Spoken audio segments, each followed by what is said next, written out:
Assalamualaikum warahmatullahi wabarakatuh. Pemirsa TV One dimanapun berada, bersyukur kita kepada Allah. Alhamdulillah. Bersalawat kepada Rasulullah. Allahumma salli ala Sayyidina Muhammad wa ala ali Muhammad. Kita sampai pada ittaqu da'watal mazlum. Takutlah kamu pada doa orang yang teraniaya. Ada seorang nelayan, anaknya dalam keadaan lapar, menangis, meneteskan air mata karena tidak makan. Lalu kemudian dia ambil jaringnya, dia pun pergi ke tengah laut. Lalu kemudian dia pasang jaring. Alhamdulillah, usahanya dikabulkan Allah. Senang hati melihat seekor ikan besar. Lalu dia pun bawa pulang. Terbayang anak akan menyuap, hilang letih, hilang lelah, tetes puluh keringat dan air mata. Karena nanti anak akan makan nyaman, tenang, perut kenyang, anak akan tertidur. Hilang lelah melihat senyum anak tertidur pulas. Tapi ternyata itu hanya sebagai mimpi semata. Karena di tengah perjalanan saat dia tenteng ikan, ada seorang raja penguasa yang ternyata suka melihat ikan ini. Pengawal, ambil ikan. Oh, Tuan Raja, ini untuk anakku yang sedang lapar. Ternyata orang-orang yang punya kuasa ini ada kenikmatan. Sebenarnya nikmatnya bukan saat makan ikan itu, tapi saat merampas ikan itu dari orang yang zalim, dari orang yang lemah. Nampak kezalimannya, menunjukkan kuasa terhadap orang yang hina. Ternyata ada kenikmatan tersendiri bagi mereka yang punya penyakit luar biasa. Nikmat kekuasaan berubah menjadi azab yang luar biasa. Ambil ikannya. Mau tidak mau, suka tidak suka, nelayan yang lemah. Tak terbayangkan bagaimana nanti dia akan pulang ke rumah dalam keadaan anak lapar, menangis, meratap. Tapi itulah kenyataan yang harus dihadapi. Apa yang terjadi? Ratu senang melihat ikan besar. Ini ikan besar, ya, ikan kesukaan Tuan Raja. Ikan menggelepar. Takdir berkata, taring ikan mengena ke ujung jari raja. Tiba-tiba saja raja merasakan sakit yang luar biasa. Dipanggillah tabib, dokter, untuk melihat apa yang terjadi. Ternyata racun dari ikan beracun, sudah masuk ke darah dan sudah mulai terasa. Lama kesembuhan tak juga tiba.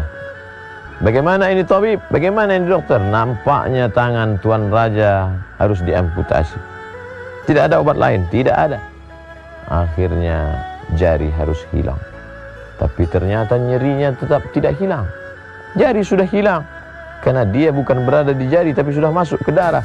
Kalau begitu harus dipotong sampai ke pergelangan. Na'udzubillah, menyakitkan, mengerikan, menakutkan. Tapi ini harus dilakukan. Kalau begitu harus dipotong sampai ke pergelangan tangan. Bagaimana rasanya Tuan Raja? Masih tetap tidak hilang. Nyeri, denyut. Kalau begitu mesti dipotong sampai ke siku. Apa boleh buat?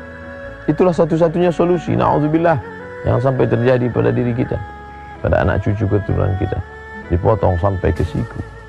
Nyeri hilang, tapi risau, gundah gulana, jantung, hati tak tenang, tetap datang. Malam tak lelap, siang tak kenyang. Apa sebenarnya yang terjadi? Maka dipanggillah ahli hikmah yang dapat melihat hati. Apa yang sebenarnya terjadi dengan hati? Tuan Raja, ada orang yang sedang teraniaya, terzalimi. Coba kau renung kembali, wahai Tuan Raja, apa yang kau rasakan? Betul, memang ikan ini diambil dari orang yang sedang pulang, akan memberikan sesuap makanan pada anak-anak yang menangis di rumah. Ternyata ada orang yang teraniaya, Tuan Raja. Ternyata ada orang yang hatinya tersinggung, wahai Tuan Raja. Kalau begitu, mari kita panggil, kita tanya dia. Raja ingin meminta maaf. Maka dipanggillah nelayan yang teraniaya ke istana Tuan Raja yang megah dan besar.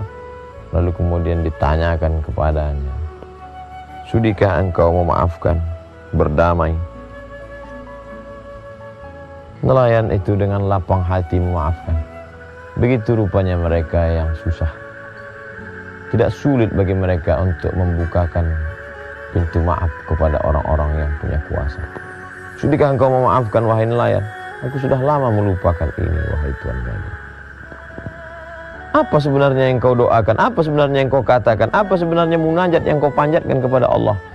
Sehingga begitu berat siksa yang diterima ini. Apa kalimat yang kau katakan? Tidak banyak Tuan Raja. Apa yang kau katakan? Ya Allah, Raja sudah menunjukkan kuasanya, maka tunjukkan kuasamu. Bergetar hati Raja. Ternyata dia tidak mengadu kepada penguasa, dia tidak meminta kepada manusia, dia tidak berharap kepada hamba, tapi dia mengadu kepada pemilik hamba. Qalbul mu'min baina asabi'ir rahman, hati seorang manusia berada dalam genggaman qudrat, iradat, kuasa Allah Subhanahu wa taala.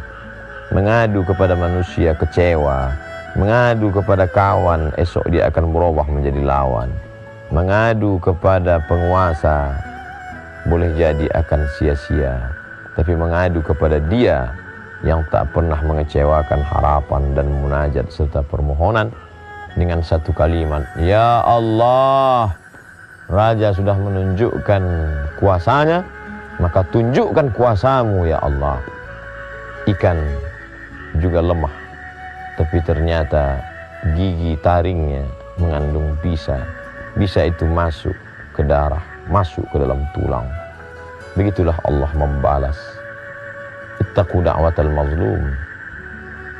Hati-hati, waspada terhadap doa orang yang teraniaya. Mudah-mudahan kita tak pernah menganiaya orang, dan andai pun pernah, mohon maaf. Terima kasih. Wassalamualaikum warahmatullahi wabarakatuh.